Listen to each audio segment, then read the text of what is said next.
किसी भी पूर्णिमा की रात्रि को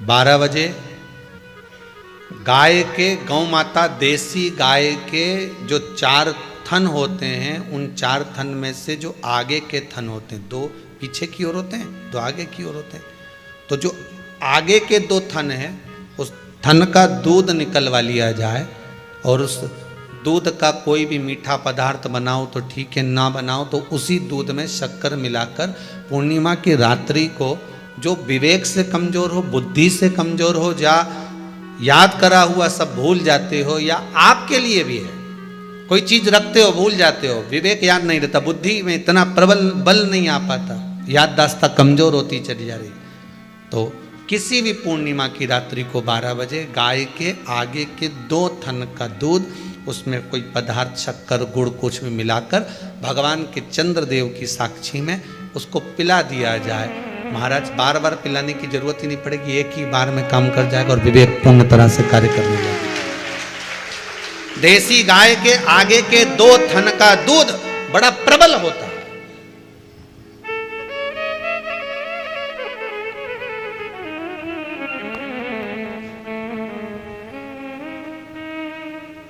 पूर्णिमा की रात्रि को 12 बजे उसका प्रयोग किया जाए। आप उस दूध को निकाल लो शाम के समय, रात्रि के समय ग्वाले से कहकर जिसके यहां पर देसी गाय हो वहां निकलवा कर उसको रखा जाए, उसका पान करा जाए। महाराज रोग बीमारी में प्रबलता, तो मां यशोदा जी जग कल्याण के लिए पूछ रही है, संपूर्ण विश्व के कल्याण के लिए।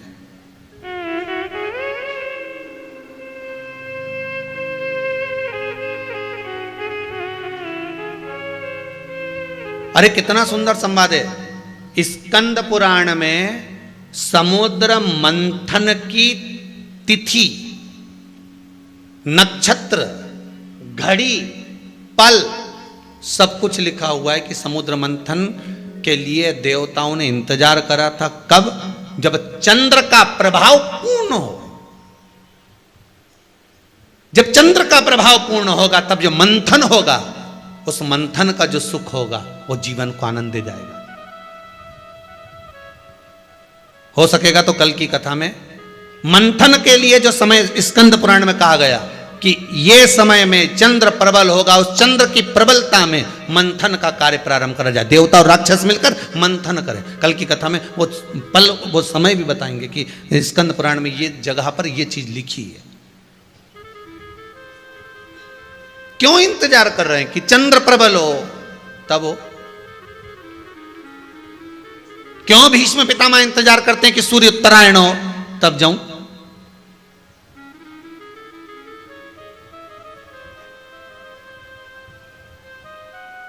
जब देवता 33 कोटि देवता उस चंद्र के इंतजार में रहते हैं कि ये चंद्र प्रबल होगा तब जाकर ये चंद्र यहां पहुंचेगा, तब जाकर हम मंथन करेंगे, तब जाकर वो अमृत मिलेगा और उस अमृत को देवता धारण करेंगे तो वो आनंद पा जाएंगे।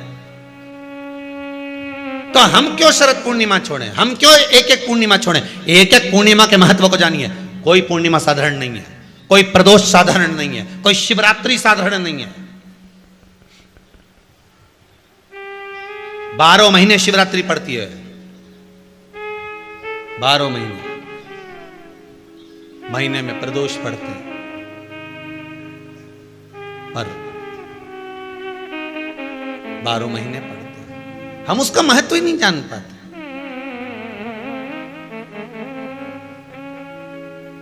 कौन से प्रदोष पर क्या करना है, कौन सी पूर्णिमा को क्या धारण करना है, कौन सी शिवरात्रि पर। कई लोगों को तो यहां तक नहीं मालूम था कि भाई श्रावण के महीने में भी शिवरात्रि आती है। वो तो बस लोगों के कि शिवरात्रि का पूजन हुआ, तो उसका स्मरण क्यों छोड़े हम? अगर ये वेद और शास्त्र ब्राह्मणों को दिए गए हैं, ये वेद और शास्त्र विद्वज्जन को दिए गए हैं, तो इसका स्मरण होना चाहिए कि हम निकाल कर जनमानस तक ये चीज पहुंचाएं कि हमें इस दिन ये पूजन करना है। उसका स्मरण होना चाहिए।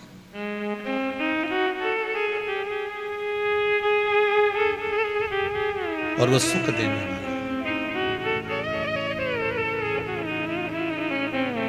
भगवान कृष्ण से यशोदा जी ने पूछा तो भगवान कृष्ण ने कहा, मां पूर्णिमा का व्रत अगर नारी 32 पूर्णिमा धारण कर लेती है तो वो नारी बेधव्य होकर नहीं जाती। पर आप लोग व्रत जो करते हो ना, जो भी व्रत आप लोग उठाते हो, सोमवार का व्रत जैसे किसी माता जी ने उठा लिया और वो उठाने के बाद, हम तो शादी नहीं हुई थी ना जब भी सोमवार व्रत करते थे, अब शादी हो गई अभी भी हम सोमवार का व्रत कर रहे हैं, करे जा रहे हैं, करे जा रहे हैं, करे जा रहे हैं, पर उसका कोई उद्यापन नहीं करा, कोई संकल्प नहीं लिया गया कि मैं 5 करूंगी कि 16 करूंगी कि 25 करूंगी कि 31 करूंगी कि 21 करूंगी। इसलिए पूर्णिमा व्रत का विधान में कहा गया कि 32 पूर्णिमा का पहला संकल्प होना चाहिए। उसके बाद आपकी 32 पूरी हो जाए फिर आप दूसरे और व्रत कर लो, फिर 32 कर लो, फिर 32 कर लो, पर उसमें पूर्णता का भाव। अभी तक किसी किसी के सोमवार और गुरुवार और शुक्रवार के व्रत ही पूर्ण नहीं हुआ, अभी तक चल रहा है, अभी तक चल रहे हैं। हम तो सोमवार का व्रत करते हैं, हम तो शनिवार करते हैं, अब शनिवार करते करते 4 साल हो गए, 6 साल हो गए, 5 साल हो गए। भगवान को तो थोड़ा बहुत कुछ खिला पिला के उनको एक बार तो विश्राम दे। गाड़ी भी चले नहीं तो इंदौर से चली तो बीच में कहीं तो रोकोगा। अरे बोलो तो सही, इंदौर से चली 200 किलोमीटर दूर कि चलने, मैं सीहोर जा रही हूँ, कुबेरेश्वर धाम जा रही हूँ तो 150 किलोमीटर दूर मेरे को इंदौर से जाना है, तो बीच में एक आध जगह तो चाय वाय पियोगे, गाड़ी के भी ठंडा करोगे। 600 किलोमीटर जाना है तो एक जगह तो गाड़ी रोकोगे कि मेरे को गाड़ी रोकना है, थोड़ी देर गाड़ी ठंडी हो जाएगी, गाड़ी में थोड़ा सा आराम लग जाएगा, अपने के भी आराम लग जाएगा, तो भगवान के भी तो थोड़ा बहुत आराम। तो तुम तो लगे सर सोमवार सोमवार सोमवार सोमवार सोमवार, मंगलवार मंगलवार, शनिवार शनिवार शनिवार करते करते बचपन में भी करा, करते करते शादी भी हो गई, बच्चे भी हो गए, अभी तक करे जा रही करे जा रही करे जा रही। एक बार तो थोड़ी गाड़ी को रोक।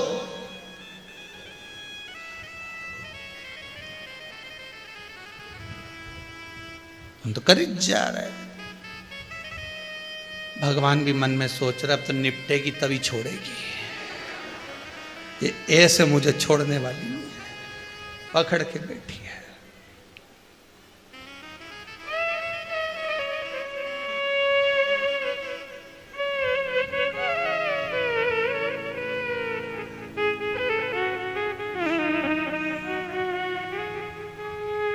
महाराज कोई भी व्रत आप करो, उस व्रत का एक संकल्प, एक नियम कि मैं इतने व्रत करूंगी, ये मेरा नियम। जैसे नवरात्रि के 9 दिन मैंने करे, व्रत धारण करे, 10वें दिन उसको छोड़ दिया। अब तुम तो सोच कर बैठी कि ये मैं 9 दिन धारण कर लूंगी न, एक दिन बाद एकादशी पड़ रही है तो 10वें के दिन कौन छोड़े, दशहरे का भी व्रत ये भी कर लूँ, 11 भी पूरी कर लूँ, उसके बाद प्रदोष भी कर लूँ, और प्रदोष के बाद में मैं फिर जो द्वादशी पड़ी 12 पड़ी वो कर कुरा के इसके बाद ही छोड़ूंगी मैं तो व्रत। तो भगवान भी मन में सोच रही है एक को तो निपटा ले पहले, जो मामा जी आया है इनके अच्छे से खिला पिला ले। नवरात्रि में देवी जी आई हैं, पहले इनके 9 व्रत पूरे कर कर पहले इनको विदा कर ले, उसके बाद अगला व्रत कर लेना 11 का एकादशी का। पर कई चतुर कई विद्वान बस चालू हुए तो फिर सीधे पूर्णिमा तक ही रोकूंगी, अब तो करे जाऊंगी करे जाऊंगी करे जाऊंगी। थोड़ा सा जिस व्रत को उठाया गया, जिस व्रत का नियम लिया गया है, उस व्रत का प्रदान कर कर फिर उसको थोड़ा सा भाग प्रदान कर कर हमने ये व्रत पूर्ण कर लिए। भगवान हमारा ये व्रत आपकी कृपा से, हे विश्वनाथ, हे शंभु, हे त्रिकालदर्शी, हे कैलाशी, मेरी 26 एकादशी आज पूर्ण आपकी कृपा से हुई है, इसलिए मैं उद्यापन कर रही हूं, आपकी कृपा से कर रही हूं। उसके बाद फिर उठाऊंगी, फिर कर लूंगी, पर आज मैंने पूर्णता का भाव लिया।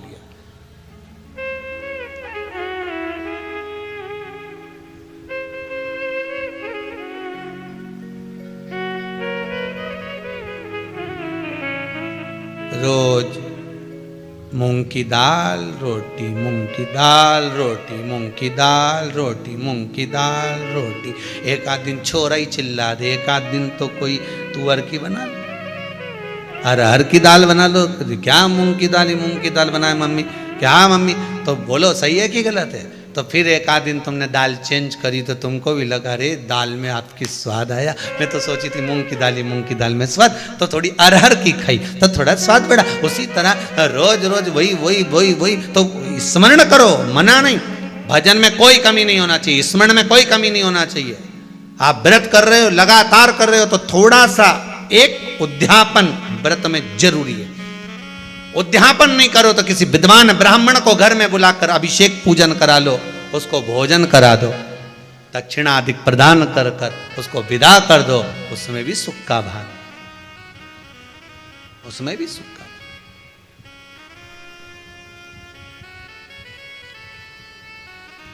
अब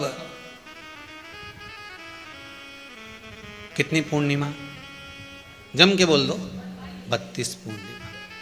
कौन कर रहे हैं? भगवान कृष्ण। किसको कर रहे हैं? माता यशोदा को। यशोदा मैया को कृष्ण ने जो कहा उस पर संशय खड़ा हो गया। जब संशय खड़ा होता है तो व्यक्ति पूछता है, तुम वहां गए थे, तुम्हें कोई फायदा हुआ? संशय जब खड़ा होता है पूछा जाता, किसने ये व्रत धारण किया? तुम्हें कुछ मालूम है? किसका होता है ये व्रत? भगवान कृष्ण ने कहा ये शंकर और पार्वती का व्रत है। किसका व्रत है? शिव और पार्वती का। पूर्णिमा का व्रत शंकर और पार्वती का व्रत। तो कोई कहे कि ये तो भगवान कृष्ण का व्रत है, तो ये तो कृष्ण भगवान तो द्वापर में आए हैं, पर पूर्णिमा का व्रत तो स्वयं माता पार्वती जी ने भी धारण करा है। जिस समय पर कार्तिकेय महाराज को गंगा मैया प्रकट कर रही थी और तारकासुर का जब संहार करना था, तब माता पार्वती ने शंकर जी से पूछा था कि तारकासुर को मारने के लिए आपके पुत्र की जरूरत है, आपका पुत्र प्रकट कैसे होगा? क्योंकि आप तब साधना में लगे रहते हो। भगवान कहते हैं चिंता मत कर, तू एक काम कर, पूर्णिमा व्रत को धारण कर। मां पार्वती भी जिस व्रत को धारण करी है, तो कोई ये द्वापर का व्रत है क्या?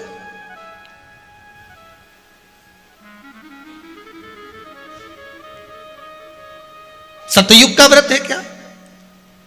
यहां तो नियम निकलते गए, त्रेता का नहीं, सतयुग है। और सतयुग का ना जाने कितने निकल गए, ना जाने कितने द्वापर, ना जाने कितने कलयुग, ना जाने कितने त्रेता युग निकल गए। पुराने चले आ रहे, पुराने।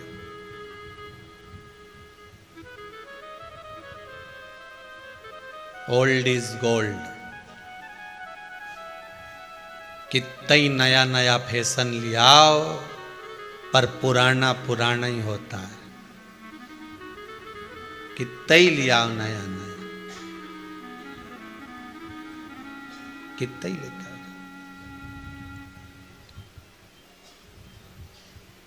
पुराना पुराना ही होता है। कितना ही बाल पे कलर कर लो, पर जड़ से जो निकलेगा वो तो सफेद ही है। बोलो सही है कि गलत है? सही है।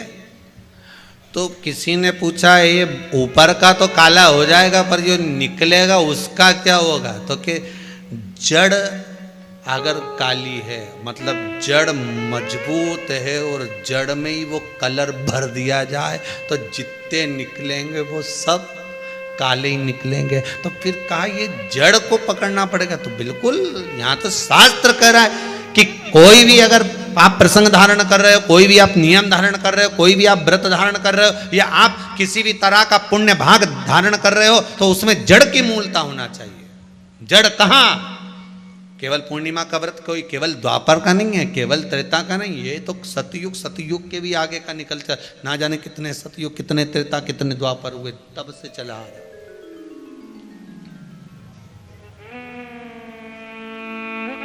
कितने सतयुग महाराज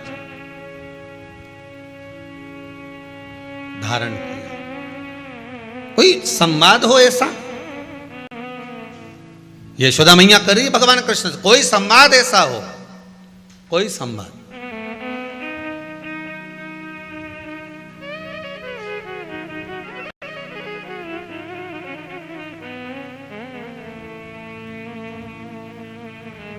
महाराज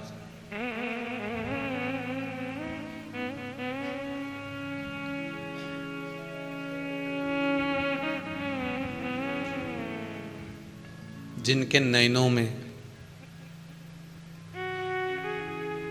नंबर बढ़ते चले जा रहे हों, चश्मा उतर नहीं रहा हो, दूर का नहीं दिखे, कहीं किसी को पास का नहीं दिखे, रहते हैं।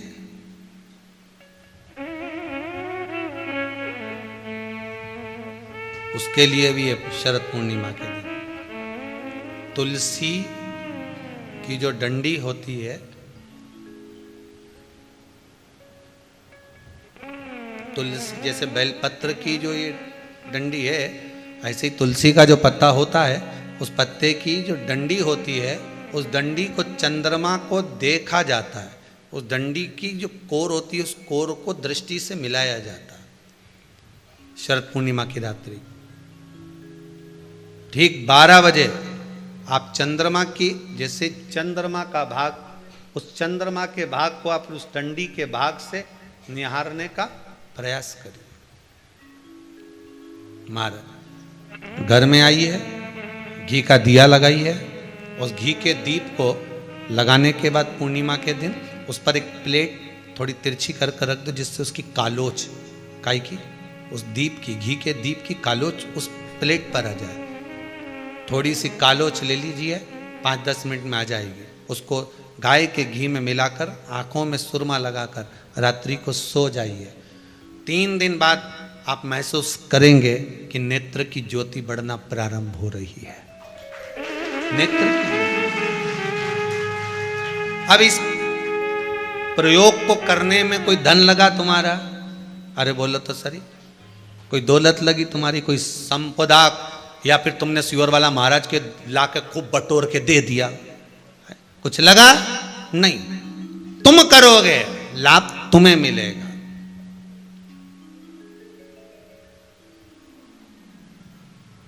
ये वो टच पावर नहीं है जैसे पूजन में चलता है ना, कि पूजन में पति पूजन कर रहा और पत्नी उसको टच करके बैठी हो, है मिल जाएगा।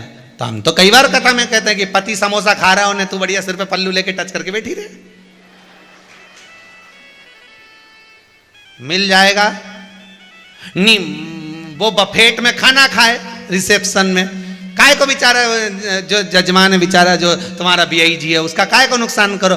एक प्लेट उठा, क्योंकि आज के ज़माने में प्लेट ही महंगी है, 500 की एक चढ़ती होगी, कितने की चढ़ती होगी जो केटरिंग में देते हैं ना, 500-300 की एक। अब 300 का नुकसान, तो प्लेट एक उठा और पति जी में तू सिर पे पल्लू लेके टच करके रहे ने, वो गुलाब जामुन खाए न स्वाद तुझे आए, वो इमरती खाए न मुंडा में जाए, न जलेबी खाए तो सीधे, न वो गोलगप्पा वो खाए न तुम्हारे मुंह में जाए, तो ऐसा होए?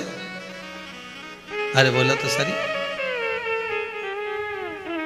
दवाई मरने के बाद खिलाई जाती है कि जीते जी खिलाई जाती है? जीते जी। और कोई कहे कि अब मर गया रे, अब इसको जरा डिस्पेरिन की गोली खिला दे, इसका सिर दुख रहा होगा, इसका पेट दुख रहा होगा, इसको जरा कोई पुदीना की गोली खिला दे, जरा दे इसको खिला। दवाई जीते जी खिलाएं कि मरने के बाद खिलाएं? अरे बोलो तो जम के, जीते जी। अब मरने के बाद दवाई काम करेगी क्या? प्राण छूटने के बाद दवाई काम करेगी क्या? बोलते जाओ जरा दमदारी से। जितने आस्था पर कथा सुन रहे, फेसबुक यूट्यूब पर सुन रहे हो, दवाई जीते जी काम करती है, मरने के बाद दवाई काम नहीं करती। उसी तरह राम नाम, कृष्ण नाम, शिव नाम जीते जी भजन करोगे तो काम करेगा अंतिम बिंदु तक।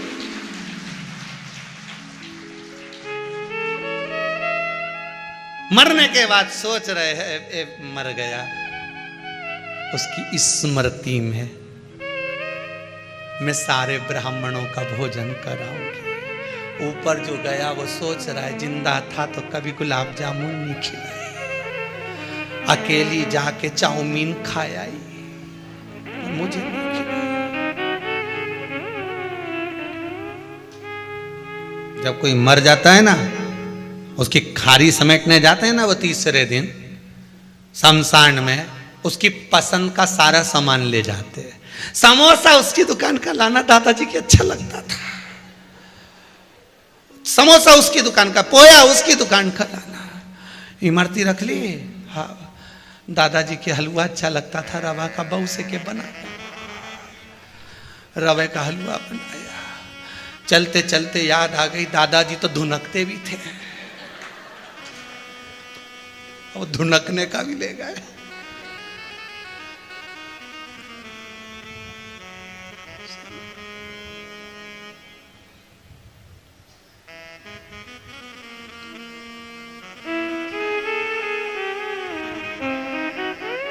अब शमशान में पहुंचे ने एक व्यक्ति धुनक रिया था, तो पोते ने पिताजी से कहा, दादाजी भरा गए इसमें।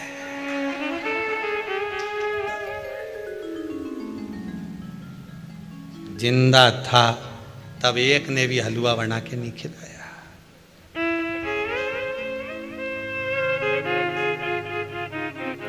पूछा, क्यों तुमने इसको हलवा नहीं खिलाया? आखिरी में तो नली डल गई थी, तो केवल लिक्विड लिक्विड दे रहे थे। अच्छा, तो जब अच्छा था, जब हलवा क्यों नहीं खिलाया? मैं तो मायके में थी, बड़ी वाली यहीं थी, उससे पूछा कि बड़ी से पूछा, क्यों रे तूने इसको हलवा क्यों नहीं खिलाया? मम्मी कह रही थी कि इनको खांसी ज्यादा चल रही, घी का आइटम कुछ नहीं देना। तो एक काम करो, फिर 12वें में भी घी का आइटम मत बनवाना। जीते जी दंगम दंगा, मरे पीछे पहुंचा दी गंगा। शिव महापुराण की कथा कहती है, जीते जी बड़ों का सम्मान कर लो, माता पिता का आदर कर लो। जीते जी माता पिता को जो खिला सकते हो प्रेम से खिला लो। मरने के बाद की कोई गारंटी नहीं। मरने के बाद दवाई काम करेगी? अरे बोलो तो सही, नहीं। अगर जिंदा था और दवाई देते तो हो सकता है थोड़ी उम्र और बढ़ जाती, श्वास और बढ़ जाती। मरने के बाद दिया तो कौन सा दिया? दान करना है, जीते जी करो। कल कोई माता जी कर रही थी, गुरुजी कौन दिल्ली से आई थी शायद, गुरुदेव मुझे आजीवन भोजन भंडारे के सदस्य बनना है, 21,000 रुपए जमा करना है। तो हमने कहा वो काउंटर लगा है, कर लो, क्या दिक्कत है? पर मैं चाहती हूं कि मैं मेरे लिए आजीवन भोजन भंडारा करूं। तो हमने कहा करो। तो उनके पास में उनकी बहू खड़ी थी, उसने कहा, मम्मी हमने तो सुना है कि स्मृति में होता है। तो उन्होंने कहा, गुरुजी अभी तो मैं जिंदा हूं। तो फिर हमने कहा, आपका जन्म की तारीख तो आपको याद होगी, जो करना है जीते जी करो। आज परिवार वाले आपका जन्मदिन मना रहे हैं, आपके जाने के बाद आपके परिवार वाले आपका जन्मदिन मनाएंगे क्या? हैप्पी बर्थडे टू यू के नया ऊपर आएंगे क्या? कौन जन्मदिन मनाएगा? कौन कहेगा? कम से कम अपने हाथों से अगर सत्कर्म कर कर जाएंगे, थोड़ा बहुत कर गए, परिवार वाले भले याद ना रखें, पर कुबेरेश्वर धाम की इस धरा पर पत्थर पे तो लिखा रहेगा, और आपके निमित्तार्थ लोग जीनते तो रहेंगे। आपके निमित्तार्थ जीनते तो रहेंगे। जीवन पर्यांत है, नहीं है, जीवन पर्यांत जपते तो रहेंगे भजन, करते तो रहेंगे भजन। स्मरण करेगा, जीते जी दवाई काम करेगी मरने के बाद। कन्हैया कह रहे हैं, मां एक कातिका नगरी थी, बड़ी सुंदर नगरी थी। उस कातिका नगरी में चंद्रहास नाम का राजा निवास करता था।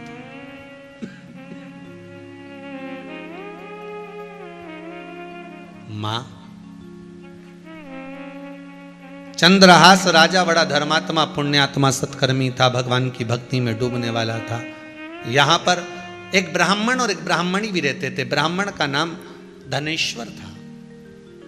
भगवान कृष्ण कह रहे हैं, मां वो धनेश्वर ब्राह्मण की धर्म पत्नी बड़ी ज्ञानवान, बड़ी विद्वान थी। इनके यहां कोई कमी नहीं थी, कोई कमी नहीं। बहुत ध्यान दीजिएगा महाराज, जितनी भी पुराण उठाकर देखोगे, जितने भी शास्त्र उठाकर देखोगे, हर कथा में जब कथा शुरू होती है तो उसमें लिखा आता है एक गरीब ब्राह्मण था। बोलो सही है कि गलत है? पर पूर्णिमा की कथा उठाकर देखोगे तो उसमें लिखा है धनेश्वर नाम का ब्राह्मण बड़ा धनपति था।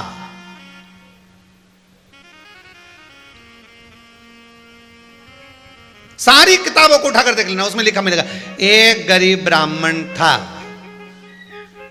सत्यनारायण जी की भी देख लो, उसमें भी लिखा है। जितनी पुस्तक उठाकर, उसमें आपको एक ही सुदामा जी का चरित्र देख लो, उसमें भी अगर कथाकार बोलते हैं, श्रीमद् भागवत में वर्णन करते हैं, गरीब है सुदामा, सुदामा गरीब था। कहीं पर भी उठाकर देखो एक गरीब ब्राह्मण था। पर पूर्णिमा की कथा को उठाकर देखोगे तो उसमें नहीं लिखा कि गरीब ब्राह्मण था, उसमें लिखा है धनेश्वर नाम का ब्राह्मण जो सारी संपदावान था, उसके पास में कोई कमी नहीं थी,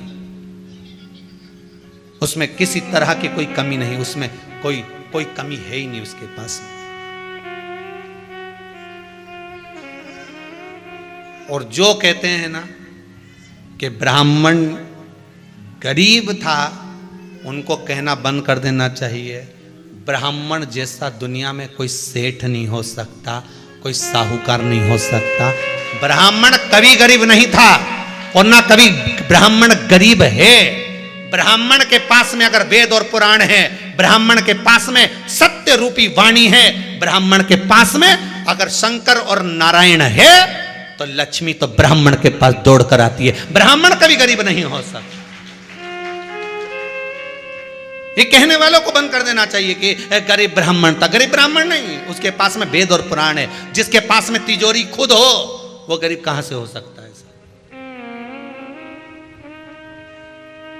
हाँ, ब्राह्मण जैसा सेठ नहीं हो सकता जो अपनी तिजोरी का माल रोज लुटाता है, रोज शास्त्र पुराण वेद पढ़ पढ़ के लोगों को लुटा रहा है। लो ग्रहण करो, लो धनपति तुम बनो। ब्राह्मण गरीब नहीं होता। सारी पुस्तकों में लिख दिया एक गरीब ब्राह्मण था, पर पूर्णिमा की पुस्तक में लिखा, पूर्णिमा की कथा में लिखा, शिव महापुराण में पूर्णिमा के चरित्र में शास्त्र वर्णन कर रहा है। ये शरद पूर्णिमा की कथा का, शरद पूर्णिमा के उपलक्ष्य में जो पूर्णिमा शिव महापुराण की कथा चल रही है, उसमें भगवान कृष्ण माता यशोदा से कर रहे हैं। एक धनेश्वर नामक का ब्राह्मण जिसकी यहां कोई कमी नहीं थी, सारा सुख उसके जीवन में था, सारी संपदाएं उसके पास में थी, सब कुछ था। एक दिन राजा चंद्रहास ने धनेश्वर को बुलाया।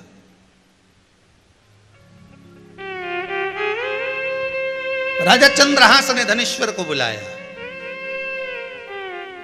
और धनेश्वर को बुलाकर राजा चंद्रहास ने कहा,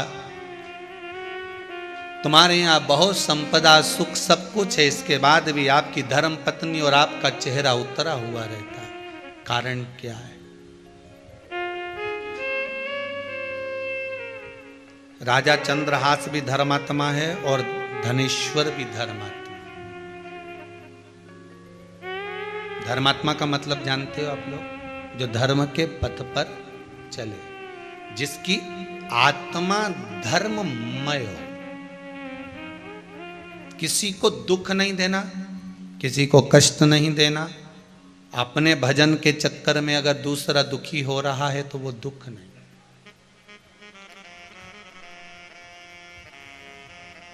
अपने चक्कर में किसी को कष्ट नहीं होना चाहिए।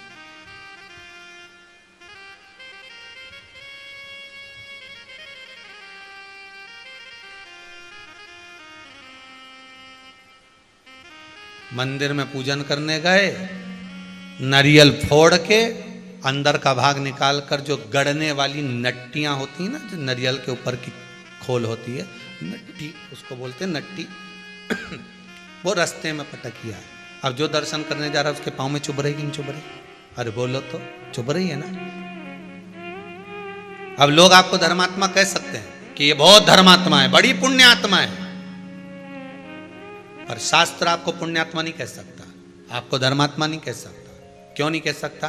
क्योंकि आपका स्वार्थ पूर्ण हो गया और आपका स्वार्थ पूर्ण होकर आप दूसरे को कष्ट देने के लिए वो वहीं पटक कर चले गए। शिव महापुराण में आपको पहले भी कथा में कहा, आज फिर कहते हैं, जब जब शंकर के मंदिर में जाना, जब जब शिव के मंदिर में जाना, तो कहीं झाड़ू पड़ी हो तो उठाकर लगा देना, जल हो तो उससे साफ कर देना, भगवान का श्रृंगार करना, पत्ती तोड़कर उससे ही श्रृंगार कर देना, भले बेलपत्र ना मिले, शंकर का अनुमोदन करना।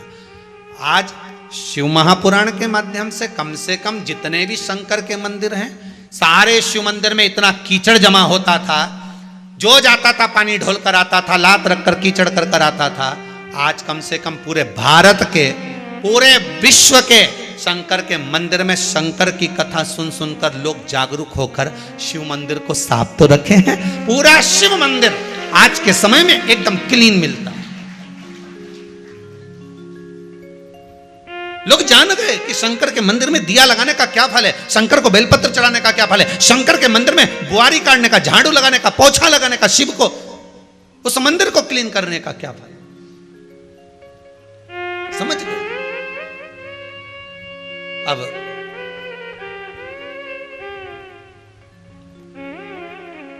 महाराज नयन जल था, धनेश्वर को बुलाया राजा चंद्रहास। राजा चंद्रहास ने पूछा, तुम्हारा चेहरा बहुत उतरा हुआ है, आपका चेहरा बड़ा उतरा है, आपकी धर्म पत्नी का चेहरा भी जो इतना सुख है उसके पास में तो क्यों उतरा है। तो राजा चंद्रहास बड़ा धर्मात्मा था और धनेश्वर भी धर्मात्मा थे, ब्राह्मण है, धर्मात्मा भी हुआ।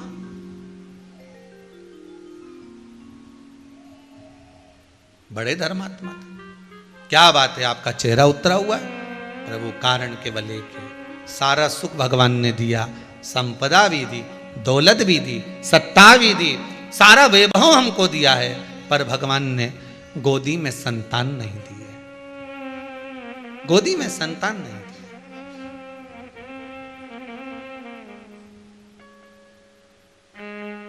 बड़ा विचित्र समय। शिव महापुराण में पहले भी कहा था, जब दांत होते हैं तब चने नहीं होते, जब चने होते हैं तब दांत नहीं होते।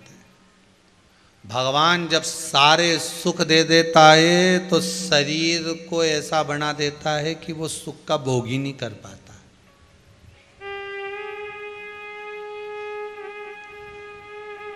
जब सारा धन घर में आ गया, संपदा घर में आ गई, सुख आ गया, सोचा था अब मैं बद्रीनाथ जाऊंगी, मेरा मनोकामना पूरी हो गई, मैं केदारनाथ जाऊंगी, अब मेरे पास में पैसा आ गया, अब मेरा बेटा मुझे ले जा सकता है, अब मेरे घर में गाड़ी आ गई, अब मेरे घर में बंगला आ गया, सब कुछ हो गया, मेरी बहू आ गई, पोता पोती हो गया, अब मैं फ्री हो गई, कुबेरेश्वर धाम जाऊंगी, कथा सुनूंगी। मालूम पड़े बाथरूम से निकल के आ रही थी, पांव फिसली गया, टपकी गई, 2-4 थी शरीर में ने टूटी गई। अब भगवान तूने सारा सुख दिया, अब ये दुख क्यों दे दिया। भगवान के ये जीवन की रीति है, जब दांत रे तब चना नहीं रे, जब चना रे तब दांत नहीं रे। रिटायरमेंट जब होता ना, आदमी रिटायर होता ना, जैसे 60 पूरे हुए और रिटायर होने का समय आ गया कि अब एकदम फ्री हो गया मैं, अब गवर्नमेंट की नौकरी छूटेगी, रिटायरमेंट लूंगा, खूब एंजॉय करूंगा, खूब। और जिस दिन से रिटायरमेंट लेके आया, 2-3 दिन विचार करता रहा कि बद्रीनाथ जाऊं कि काशी जाऊं कि जगन्नाथ जाऊं कि यहाँ जाऊं कि वहाँ जाऊं। और रिटायरमेंट लेके आया था, घर के प्रपंचा में ऐसा पड़ा, सारे दोस्त तो इंतजार कर रहे थे कि रिटायरमेंट की पार्टी देगा, खूब आनंद रहेगा, दाल बाफला खिलाएगा, न लड्डू खिलाएगा, न इमरती खिलाएगा। पर जब से रिटायरमेंट लेके आया, बापड़ा वो खुद ही नहीं खा पा रहा है, वो कहीं तुम्हें खिलाएगा। कितना अरमान सोचा था, फ्री हो जाऊंगा तो ये करूंगा, फ्री हो जाऊंगा तो ये करूंगा, बस जैसा वो वैसे अपन, बस भगवान जन्म दे दे एक बार, तेरा हाथ जोड़ता हूं, एक बार पृथ्वी पर आ गया, भजन करूंगा, भजन करूंगा, भजन करूंगा। जैसे ही पृथ्वी पे आया, भोजन करूंगा, भोजन करूंगा, भोजन करूंगा। और भजन तो गायब हो गया ना, भोजन चालू हो गया। बचपन खेल में खोया, जवानी नींद भर सोया, और बुढ़ापा देख कर रोया। बचपन में नहीं कर पाया तो जवानी में मेरे को करना क्या है, भजन करूंगा। ऐसा उलझा कि जवानी भी निकल गई, अधेड़ी आया, अब भजन करूँगा। बच्चों में इतना उलझ गया, कमाने में इतना उलझ गया, फिर सोचा बुढ़ापे में करना ही क्या है, माला पकड़ूँगा न राम नाम जपूँगा। इके क्या मालूम था कि कोरोना आ जाएगा, निपटा के चला जाएगा। क्या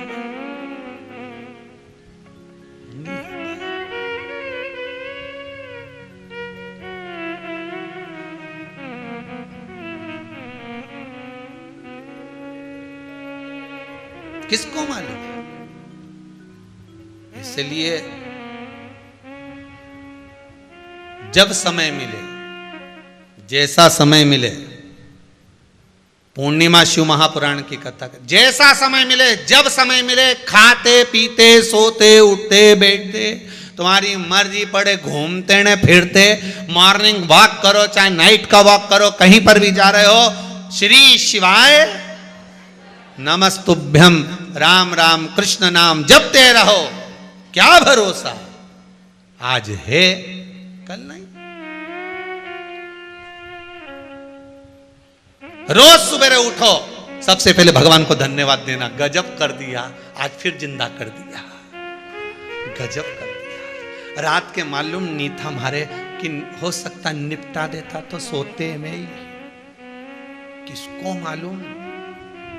कंस को नहीं मालूम पड़ा कि वो छोरा की जगह छोरी हो गया। कंस को मालूम पड़ा, वो तो जाके बताया कि छोरी हुई है, किसके मालूम, निपटा दे। तो सुबह से उठते से ही भगवान को अपने कमरे में पलंग पर बैठकर दोनों हाथ जोड़कर मलकर हाथों का स्पर्श कर कर देख कर भगवान को निवेदन करना, गजब कर दिया। आंख भी सही है,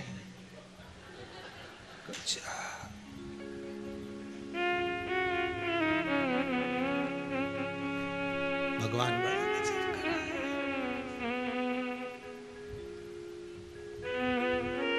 सबके लिए मांगते रहना, सुबह से उठो, भगवान कृपा करना, इसको भी अच्छे से जगा देना जो ये मेरे बाजू में सो रही है। अगर ये निपट नुपटी गई तो रोटी कौन बनाएगा, इसको उठा दो। मेरी माता जी के भी अच्छा रखना, मेरे पापा जी की भी अच्छा रखना। मम्मी अच्छी नहीं रहेगी तो इससे झगड़ा कौन करेगा, सबके अच्छी रखे। भगवान सुबह से उठो ना, भगवान को धन्यवाद दो, तूने जगा दिया, आज फिर जीवित कर दिया, मुझे विश्वास ही नहीं था।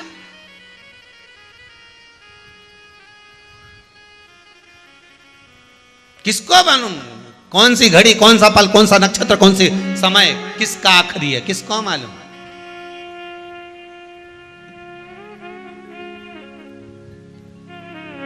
भगवान से भी कहना, भगवान धन ऐसा देना, साधु इतना दीजिए जामे कुटुंब समाय, मैं भी भूखा ना रहूं, साधु भूखा ना जाए। इससे ज्यादा मत देना, क्योंकि मेरे चक्कर में दूसरे की नींद उड़ जाएगी। अगर तूने मुझे धन ज्यादा दिया तो वो चोरों की नींद उड़ जाएगी। मैं नहीं चाहता कि मेरे चक्कर में बेचारे रात भर जागे, इसलिए मेरे चक्कर में मैं किसी को दुख दूं ये अच्छी बात नहीं है। तो चोरों को अच्छे से सुन दो, मुझे उतना दो जितना मुझे जरूरत हो, नहीं चाहिए। धनेश्वर राजा ने कहा, तो राजा ने कहा तो चिंता क्यों करता है, केवल संतान ही तो नहीं है, केवल संतान नहीं, इतना सा दुख लेकर बैठा। व्यक्ति की आदत रहती है ना, सबके गुलाब जामुन मिली, अपने क्यों नहीं मिली। दिक्कत तो वो गुलाब जामुन की है। व्यक्ति दुखी कब तक है, जब उसके घर में फ्रीज नहीं आया तब तक लगे फ्रीज आ जाता तो कितना अच्छा होता, अपन यहीं पे अपने घर में बर्फ बना लेते, अपने घर में आइसक्रीम बना लेते। अब फ्रीज आके रखा गया, उनमें झिंगुर घुसी रिया है, पूरी रबड़ में झिंगुर ही झिंगुर हो ही रिया है। और नहीं था फ्रीज तो क्या फ्रीज नहीं है, वॉशिंग मशीन नहीं है तो वॉशिंग मशीन नहीं। अपने को जब तक वो वस्तु नहीं मिल जाती तब तक अपन को लगता बहुत वो कब आएगी, वो कब आएगा, वो कब मिलेगा, वो फ्रिज कब आएगा, एसी कब लगेगा, ये सामान कब आएगा। जब तक नहीं आता तब तक घबराहट होती है, और जब वो मिल गया घबराहट गई। इसीलिए तो भगवान नहीं मिलता। भगवान कहता है एक बार अगर मैं मिल गया नहीं तो इसकी घबराहट समाप्त हो जाएगी, और मैं नहीं मिलूंगा तो रोज भुलाएगी तो सरी, रोज भुलाएगी। आतारी जोजी भोलानाथ, मेरी कुटिया में आतोरी जोजी।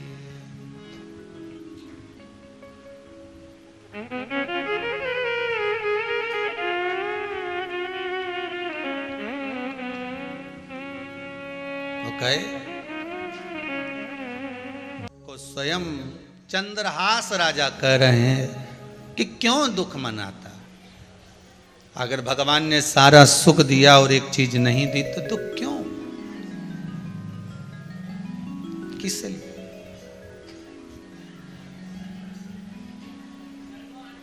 फिर दुख की क्या बात है उसमें, किस लिए दुख मनाना? ठीक है, बाण आया राजा की चित्तवृत्ति के शब्द धनेश्वर को तो भागे, पर ब्राह्मण की पत्नी को ठीक ना लगे। ब्राह्मण की पत्नी ने धनेश्वर की पत्नी ने कहा, संतान का सुख हो तो बात है। राजा चंद्रहास ने कहा, भगवान जब देगा तो देगा जरूर, आप चिंता ना करिए। समय आया, एक दिन उसी कातिका नगरी में एक संत आ गए। एक बात पहले भी कही, आज फिर कहते हैं, कोई सदगुरु, कोई संत, कोई साधु, कोई तपस्वी, कोई साधक बड़ी मुश्किल से मिलते हैं। अगर कहीं का असली संत जीवन में मिल जाए तो महाराज वो जीवन को संवार देता है।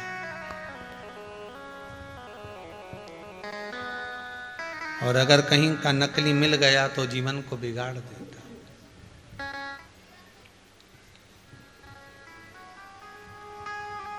असली संत मिले जीवन में, कोई रामकृष्ण परमहंस जैसा, कोई संत तुकाराम जी जैसा, कोई नामदेव जी, कोई मीरा जैसा, कोई रविदास जी जैसा,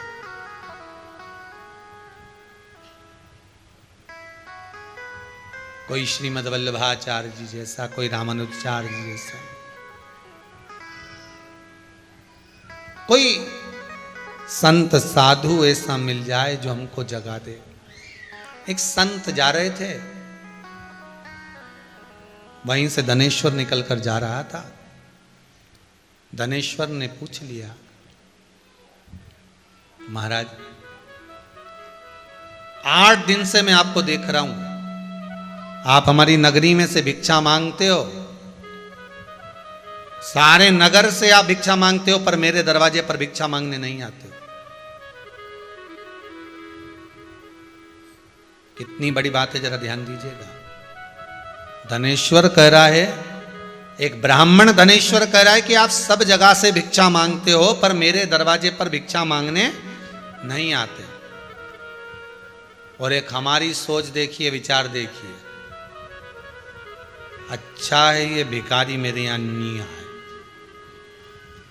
बाजू में से पैसा ले ले, उधर से ले ले, पर हमारे यहां नहीं आए।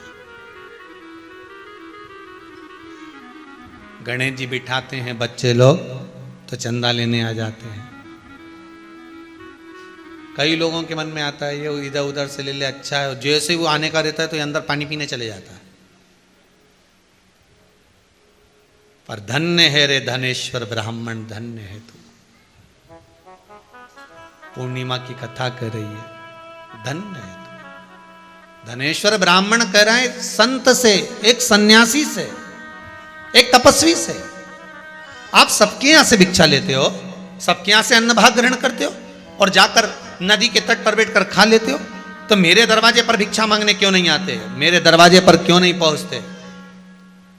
धनेश्वर के शब्द सुने तो संत ने कहा, भाई बात इतनी सी है कि मैं तेरे यहां से भिक्षा कैसे लूं, क्योंकि जैसे लक्ष्मी अपूर्ण थी ऐसी ही तू भी तो अपूर्ण है, तेरी धर्मपत्नी भी अपूर्ण है, मैं तुम्हारे यहां से भिक्षा कैसे ले सकता हूं? मैं तुम्हारे यहां से भिक्षा लेकर पा नहीं सकता। अब जिसने ये मार्ग बताया है, चतुर धनेश्वर ने विचार कर लिया क्यों ना इसी के चरण पकड़ लिए जाएं। अगर ये कह रहा है कि हम अपूर्ण हैं, हमारी पत्नी अपूर्ण है, हमारे यहाँ संतान नहीं है, तो हम क्यों ना इनके चरण पकड़ें। और धनेश्वर ने चरण पकड़ लिए संत के। महाराज अब तो आप बताओ कि हम पूर्ण कैसे होंगे, हमारे दरवाजे से आप भिक्षा कब लोगे? जब तुम्हारे यहाँ संतान होगी। तो संतान कौन देगा? संत से पूछा, संत ने कहा ये तो परमात्मा के हाथ में। अच्छा, ये परमात्मा के हाथ में? हाँ, परमात्मा किसके हाथ में? अब बोलो तो सही। तो कहा संत, साधु, ब्राह्मण, भजन करने वाला भक्त, भगवंत, भगवान भक्त के हाथ में। एक वो आप लोग भजन की लाइन गाते हो ना, भगत के बस में भगवान, भगत बिना ये कुछ भी नहीं है, और भगत हैं इनके प्राण भगत के वश में। जहां भगवान भक्त है वहीं पर भगवान है, वही भगवान। अब भगवान मिलेगा तब काम से देगा। भगवान किसके हाथ में? तो का भक्त के हाथ में। धनेश्वर ने पूछा तो आप कौन हो? भक्त ही तो हो ना। अब आप बताओ मेरे घर में संतान कैसे आई? बोलो। संत ने तो अपनी खोपड़ियां खुजाना प्रारंभ कर ली। बताओ, हम ही फंस गए बीच में।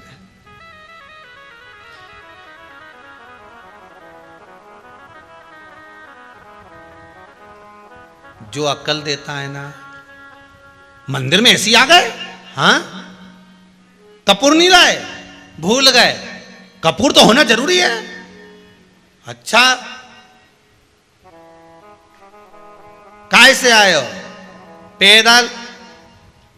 अब जिसने कहा पैदल, उसी ने पूछ लिया तुम काय से आए हो? मोटरसाइकिल से। ये पकड़ो 10 रुपए, कपूर लेके आ। अब उसी ने अकल दी थी, कपूर नीला है, और लेने भी कौन जा रहा है? वही। इसने तो कह दिया हम तो पैदल आए। अब वो 10 रुपए का कपूर लेने का 50 रुपए खर्च करे, सीहोर तक गया, कुबेरेश्वर धाम से 10 किलोमीटर दूर। अब इतना डीजल पेट्रोल जल गया। अब आते से ही वो बोला, मन में सोच लिया हनुमान जी के मंदिर में जो भी आएगा कभी नहीं बताऊंगा कि तुम ये चीज नहीं लाए, तुम तो जुलान चढ़ा जाओ। दादा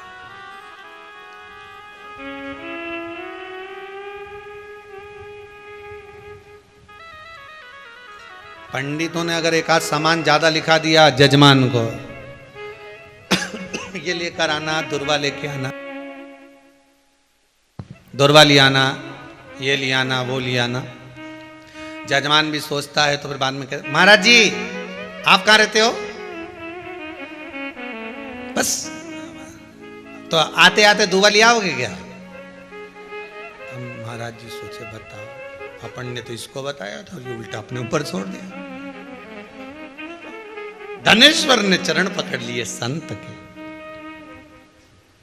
तुम्ही ने दर्द दिया है, तुम्ही दवा दो। चरण पकड़े महाराज, आप आशीर्वाद दो, मेरे दरवाजे से भिक्षा आपको दूं, ऐसा वर दो।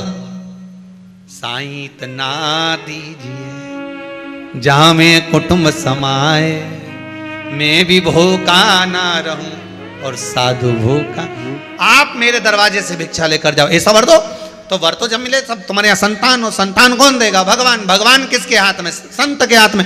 तो संत बताए कि संतान कैसे होगी। चरण पकड़ लिए, छोड़े ही नहीं, जम के पकड़ा, छोड़े ही नहीं। संत के दरवाजे की झाड़ू लगाए, बुआरी लगाए, रोटी पकाए, पर नहीं जाए, घर ही नहीं गया। पत्नी ढूंढते ढूंढते आ गई, यहां क्या कर रहे हो? क्या गुरुजी की सेवा कर रहा हूं। क्यों कर रहे हो? इन्हीं ने कहा है हम तुम्हारे यहां से भोजन नहीं लेंगे तब तक जब तक तुम्हारे संतान नहीं होगी। संतान कौन देगा? भगवान। तो भगवान देगा तो तुम संत को क्यों पकड़ोगे? संत के हाथ में भगवान है, हम नहीं छोड़ूंगा। अब तो ये कपड़े ले जाए संत के, सब धोया है।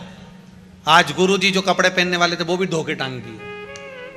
अब गुरुजी माथा ठोक रही, एक तो छोड़ देता। धनेश्वर ने कहा हमको क्या मालूम था कि यही तुम पहनोगे, हमको क्या मालूम था। गुरुजी ने मन में सोचा नग्न घूमने से तो अच्छा इसको आशीर्वाद ही दे दूं, कुछ ना कुछ। अब गुरुजी देवी की आराधना करते थे, तो गुरुजी ने कह दिया काम कर, घर जा। घर जाने के बाद में 9 दिन तक चंडी की आराधना करना। चंडी तेरे स्वप्न में आकर बोल कर जाएगी, जो बताए वो कर लेना, जा। और धनेश्वर ने कहा गया और चंडी नहीं आई तो संत के आ जाएगी। कपड़े नहीं पहनने से तो अच्छा है दादा, मैं निवेदन कर दूंगा कि तू सपने में पहुंच जाना। ये गया, 9 दिन देवी की आराधना करी। माता ने 9वें दिन आकर दर्शन दे दिए। सुन ब्राह्मण, घर से 3 घर छोड़कर तेरे दरवाजे पर एक आम का पेड़ है। 3 दरवाजे छोड़कर एक आम का पेड़ है। उस आम के पेड़ में 21वें दिन एक आम लगा मिलेगा। उस आम को तुझे तोड़ना है। तोड़ने के बाद उस आम को तेरी धर्म पत्नी को खिलाना है। तेरी पत्नी का गर्भ ठेर जाएगा। पर सुन ब्राह्मण, तेरा बालक मात्र 16 वर्ष तक जीवित रहेगा। 16वां वर्ष का जन्मदिन उसका मनेगा। 1 दिन पूर्ण होंगे 24 घंटे और तेरा बेटा मर जाएगा। मां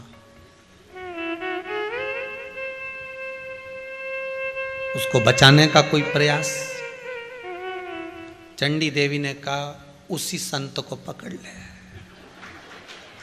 उसी को पकड़ ले।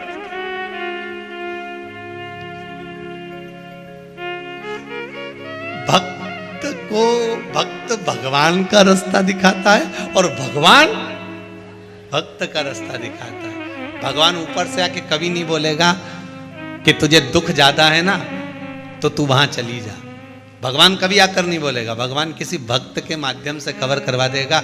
इतना तकलीफ में, इतना दुख में है तो एक बार कुबेरेश्वर धाम जाके दोग लगाने में कहीं जाता है।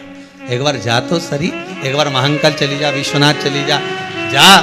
कभी भगवान नहीं आएगा पर भक्त के माध्यम से खिलवा देगा कि एक बार शिव महापुराण की कथा सुन ले, धारण कर ले, शिव मिल जाएगा। जब शंकर मिल जाएगा तो शंकर कहेंगे कहां भटक रहा है, वापिस सतगुरु के चरणों में चले। क्यों भटक रहा है?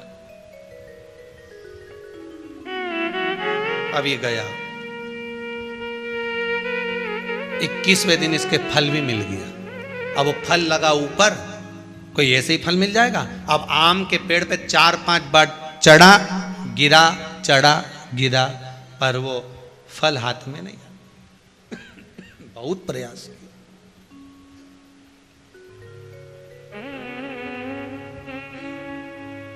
चढ़ा, ऊपर गिरा, बार बार चढ़ रहा है, बार बार गिर रहा है। अब इसके मन में आया क्या पता फल तो एक ही लगा है, एक ही फल लगा है, पर मैं चढ़ रहा हूं, उतर रहा हूं, बार बार गिर रहा हूं, फल हाथ में नहीं आ रहा। महाराज, शिव महापुराण की कथा कहती है कर्म करे जाओ, करे जाओ, करे जाओ, फल तो परमात्मा हाथ में लाकर दे ही देगा। कर्म से पीछा नहीं। आज के जमाने में व्यक्ति करना कुछ नहीं चाहता, कुछ नहीं करना चाहता।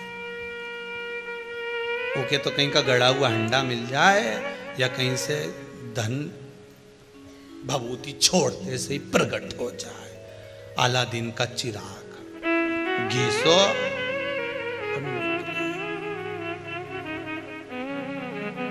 इसीलिए मुझे लगता है तंबाकू खाने वाले रोज घिसते हैं कुछ निकल जाए। पर वो अलादीन का चिराग तो नहीं निकले वो घिसने से, पर वो कैंसर रूपी बीमारी जरूर निकल जाए। क्यों घिसो?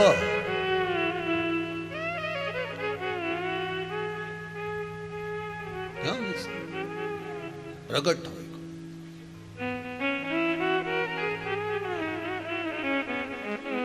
कर्म करो। ऊपर चढ़ा, नीचे गिरा, फिर चढ़ा, फिर गिरा, फल हाथ में नहीं आया। बड़ा हताश हो गया।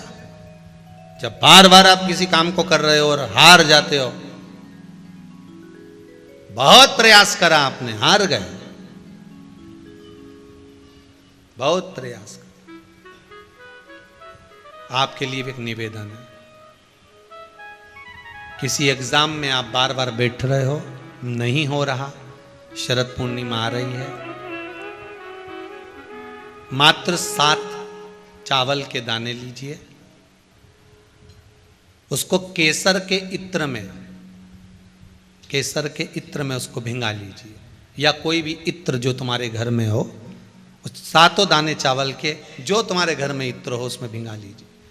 एक सफेद पुष्प हाथ में रखो। पूर्णिमा की रात्रि को शिव मंदिर खुला हो तो शिव मंदिर में चढ़ा दो, नहीं खुला हो तो बेलपत्री के वृक्ष के नीचे अपनी कामना कर कर चंद्रमा को देखकर छोड़ दीजिए। 25 बार आपने प्रैक्टिकल करा, 25 बार आपने सीए का एग्जाम दे दिया, इसका एग्जाम दे दिया, उसका एग्जाम दे दिया, इंटरव्यू दे दिया, नहीं हो रहा, एक बार कर देखो। और एक बार करने के बाद में पूर्णिमा तक का, अगली पूर्णिमा का इंतजार करो, बाबा चाहेगा तो आपके कार्य सफल कर ही देगा। वो कुबेरेश्वर मेरा शिव, मेरा ओघड़ी, मेरा दयालु दातार करुणा कर ही देगा। करना उसी को है जो इंटरव्यू दे रहा है, जो परीक्षा दे रहा है। नहीं तो मालूम पड़े बेटी इंटरव्यू दे रही और मां चढ़ाने चली गई, बेटा चढ़ाने चले जाए। नहीं, जो चाहता है कि मेरा ये काम होना है वही चढ़ा। शरद पूर्णिमा करिए, शिव की आराधना, शंकर की आराधना। महाराज शंभु शरणे पड़ी, मांगू घड़ी रे घड़ी, दुख काटो, दया करी न दर्शन। भगवान सबके दुख काटे, शिव मेरा ओघड़दानी। जिस विश्वास से आप शिव महापुराण की कथा को श्रवण कर रहे हैं, भले मोबाइल पर सुन रहे हो, फेसबुक यूट्यूब पर श्रवण कर रहे हो, आस्था चैनल पर सुन रहे हो, पर आपकी कामना शंकर पूर्ण करे। और जो जो कामना लेकर बैठे हो, मैं तो भगवान से विनय करूंगा, हे भगवान, शरद पूर्णिमा की यह कथा अवस्थी परिवार भोपाल और गुप्ता परिवार छत्तीसगढ़ के द्वारा जो संपूर्ण विश्व श्रवण कर रहा है, बाबा ऐसी कृपा करना, ऐसा वैभव जितने श्रोता हैं इनको भी इतना धन देना कि आने वाले समय में अगली शरद पूर्णिमा की कथा ये भी कराएं। ऐसी कृपा इन पर कर, खूब दे, तू देते रहे और ये सत्कर्म करते रहे। जैसे अवस्थी परिवार, गुप्ता परिवार भाव लेकर कथा करा रहा, ऐसा ही आप भी करा रहे। बाबा ऐसी करुणा, ऐसी कृपा करे। शंभु शरणे पड़ी, मांगू घड़ी रे घड़ी, दुख काटो, दया करी ने दर्शन आपो। बाबा सारे दुख काट दे, सारे दुख। महाराज धनेश्वर चढ़ रहा है, गिर रहा है, दुनिया है।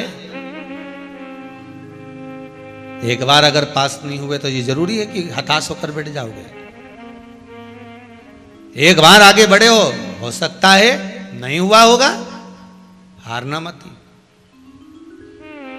हारिए ना हिम्मत, बिसारिए ना आराम, करे जाओ अपना काम, कर्म करते रहो, करते रहो,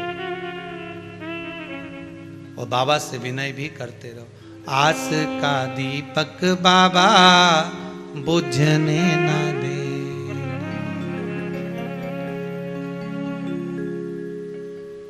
अपने चरण से मुझे दूर न करे। हे बाबा, ये मन में जो आस का दीपक लगाए हुए हैं, विश्वास का जो दीप लगा हुआ है, इसको टूटने मत देना, इसको बुझने नहीं देना। हे बाबा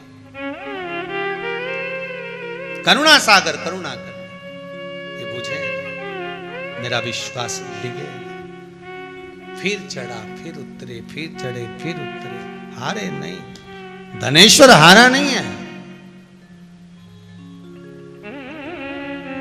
धनेश्वर हारा नहीं। अब करूं क्या? संत को ढूंढने गया, फल लगा है पेड़ पर, फल लगा है।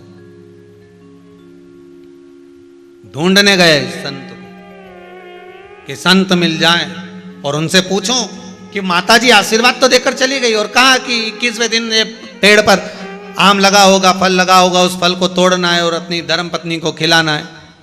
तो ये तो समझ में आ रहा है, पर करें क्या? अब वो फल कैसे प्राप्त होगा, ये कल की कथा में श्रवण करेंगे।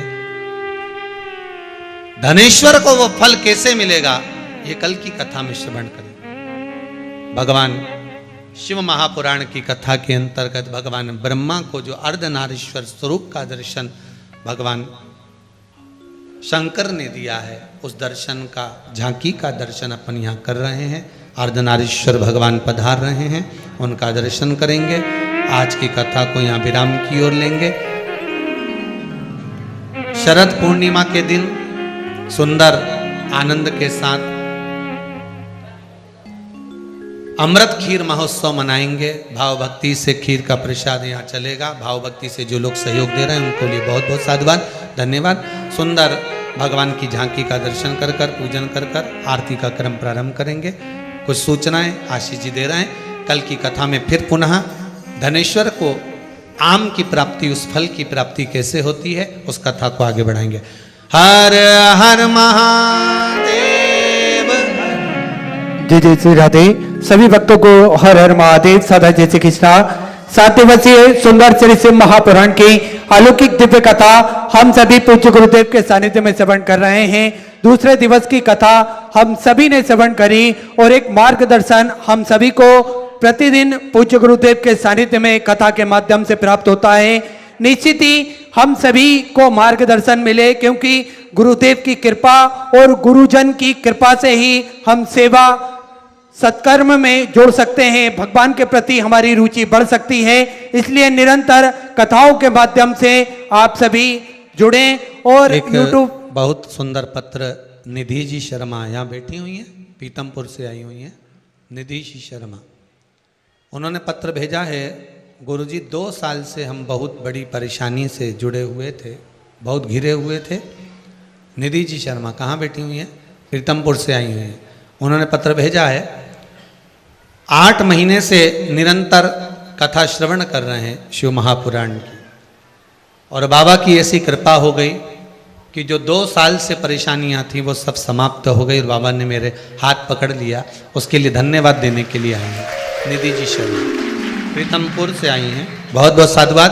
बाबा की कृपा आप सभी पर बनी रहे। जिस भाव से आप कथा सुन रहे हैं, भले टीवी के माध्यम से सुन रहे हैं, पर बाबा आपकी मनोकामना पूर्ण करे। हर हर महादेव। यूट्यूब फेसबुक के माध्यम से जो भक्त कथा श्रवण कर रहे हैं, वे कथा की लिंक अधिक से अधिक शेयर करें, लाइक करें, और पंडित प्रदीप जी मिश्रा के नाम से चैनल को सब्सक्राइब करना ना भूलें, जिससे प्रतिदिन की कथा एवं सुंदर वीडियो आप सभी को बड़े ही आसानी से प्राप्त हो सके। एक बात और कहना चाहेंगे आप सभी को, ध्यान दीजिएगा। जो उपाय आपको कथा के माध्यम से बताए जाते हैं, जो हमारी वाणी में है या यहाँ से बताए हुए हों या हम उस उपाय में दिख रहे हों बोलते हुए, उन्हीं उपाय को आप स्वीकार करना। YouTube पर आजकल सर्च कर रहे हैं तो फोटो हमारा लगा देते हैं और उपाय हर कोई सा बना बना कर भेजे जा रहे हैं। यदि आप उनके उपाय को करते हैं और आपको लाभ नहीं होता तो आप हमें दोष ना दीजिएगा, क्योंकि हम जो उपाय बताते हैं मन से नहीं, शिव पुराण के सारी पुराणों में से बताते हैं। अब लोग फोटो हमारा लगा दिए YouTube में और उपाय खुद के मुख से बता रहे हैं। आप YouTube पर निकालेंगे तो आपको लगता है कि गुरुजी के उपाय हैं, वो कर लेते हो और आपको उसका फल नहीं मिलता। बाद में आप कहते हो कि हमने उपाय कर लिया। इसलिए निवेदन है, जिसमें हम बोलते हुए दिखें या नजर आए कि हम इस व्यासपीठ से कहीं बैठकर चलते फिरते नहीं, व्यासपीठ पर बैठे हुए कुछ बता रहे हैं, तो आप उस उपाय को अवश्य करिएगा। पर फोटो दिख रहा है और बोल कोई रहा है, बता कोई रहा है, उपाय कोई बता रहा है, तो ऐसे उपाय का कोई महत्व नहीं महाराज। हर हर महादेव। जय जय श्री राधे। जैसा कि पूज्य